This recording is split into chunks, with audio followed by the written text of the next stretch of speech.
Here's what the typical uniform looked like of the U.S. Army soldier during World War II.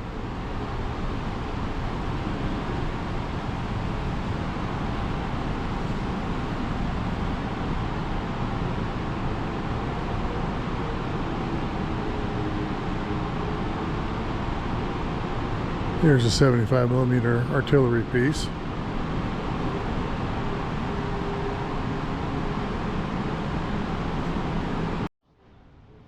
Here is the M10 tank destroyer.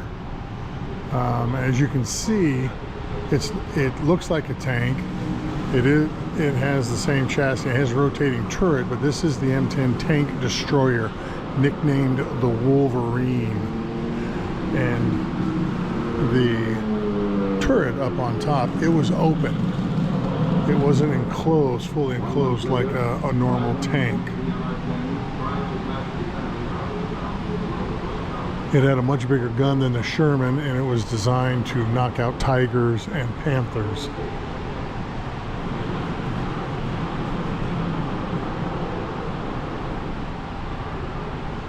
The 5A is 5th Armored 701st Tank Destroyer. So this tank belonged to the 5th Armor and was assigned to the 701st Tank Destroyer Battalion. That's what those numbers mean. This is the first time I've ever seen a Wolverine.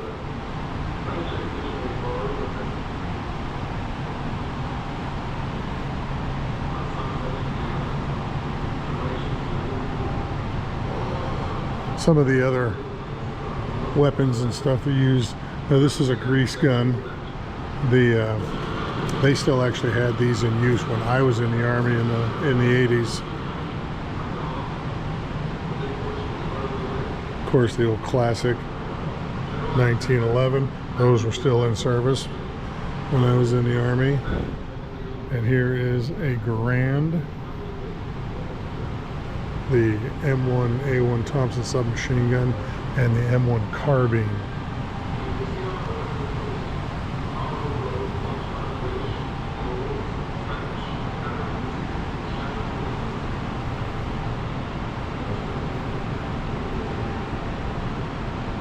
This is the first time I've ever seen a 56 command car.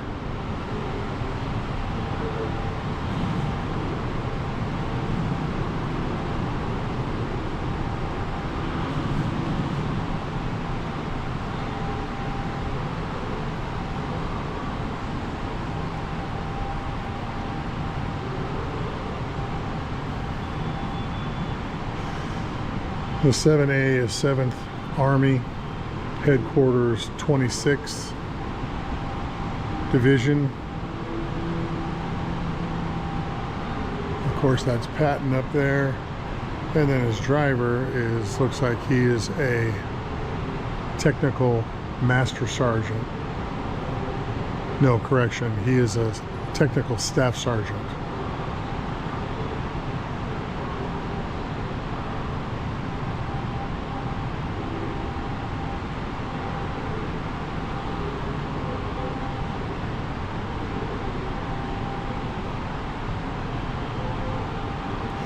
This flag was presented to Patton by his troops.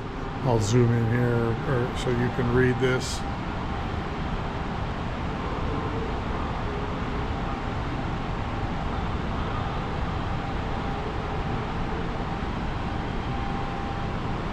Yeah, this was captured in Casablanca. Makes me want to watch Casablanca when I get home.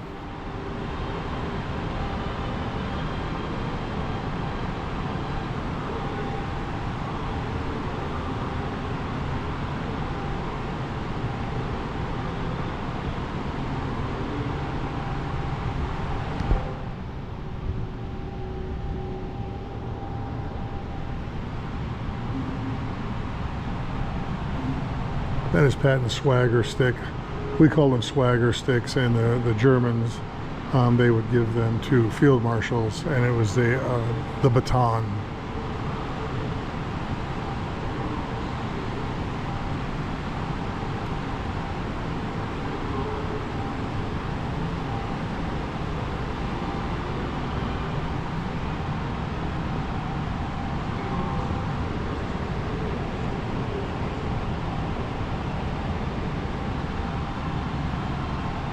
That's his helmet liner.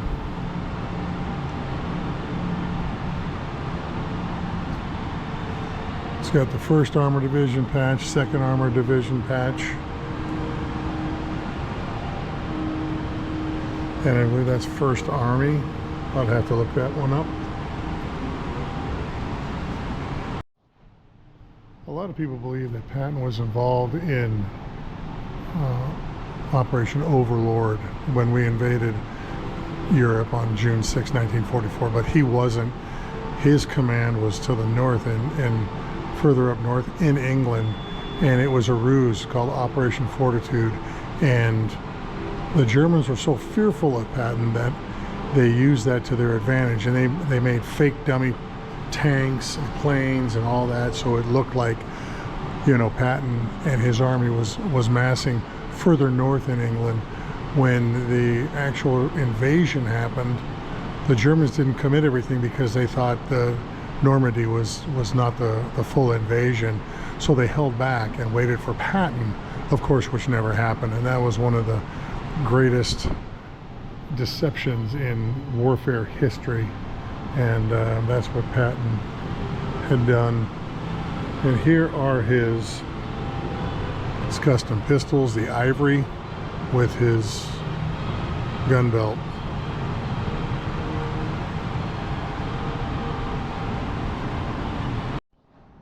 Hopefully you can see these are ivory. The press back in World War II, they used to call it pearl, but they're not pearl, they're actually ivory. I'll see.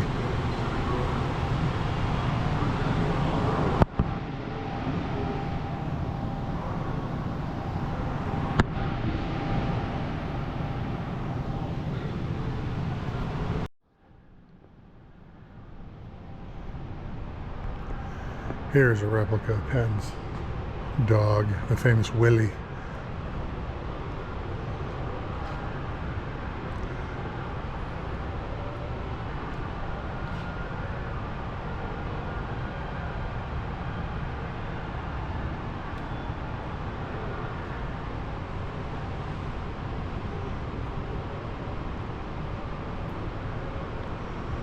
Oh, this was Patton's sleeping quarters. I did not know that.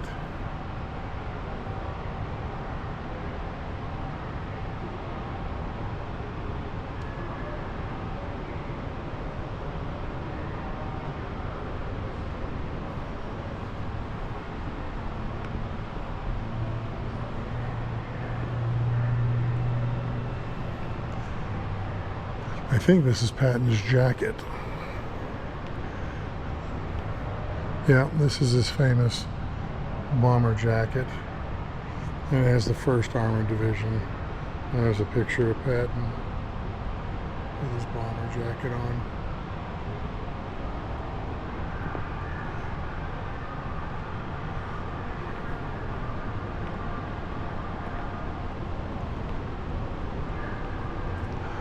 Now here is a later version of an M4 Sherman. If you look at, if you remember watching the movie Fury with Brad Pitt, the suspension is different. This is the horizontal volute suspension, and the regular Sherman was the vertical volute. The horizontal gave better weight distribution and all that. You can see the tracks are wider, the tank is bigger. This is what they call the M4A3 E8 or EZ8, and that's what the movie Fury, this is the tank that would have been used. Much bigger than the other Sherman we saw out front.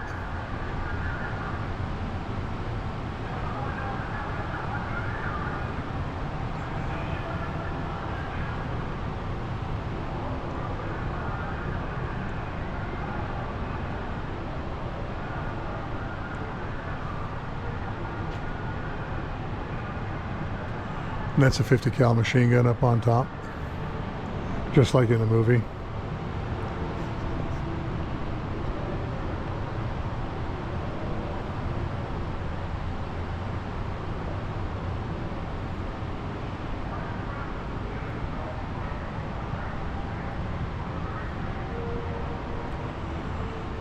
It's one thing you can see how tall the American tanks were, and that's what made them such easy targets. Plus the vertical sides here. These were, these tanks were made by the auto industry, and so they were made quickly, and that was one of the thing about what made them so successful is we had so many of them.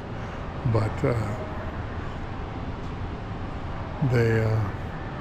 we lost a lot of tanks during World War II. All right, this is the Sturmgeschütz 3, or the Stug 3, version G. This was the German assault gun during World War II. It was actually the most produced, the Stug 3 was the most produced military tank, assault vehicle built by the Germans. It was the most numerous. It was built on the Panzer III chassis once the Panzer III was obsolete because it it wasn't big enough and didn't have a big enough gun. This is the first time I've ever seen a Stug in person, and it's pretty incredible to see. You can see how low it is compared to the Sherman, and that's what made it so successful. It was an amazing vehicle, and it was quite deadly. It could defeat the T-34 in battle, and that's why it was developed. And you can see it's not a tank because it doesn't have a turret, and that's why they're called an assault gun. But yeah, this is pretty cool. It's the first time I've ever seen one. These are the Desert BDUs. I was issued one pair when we were over in Desert Storm.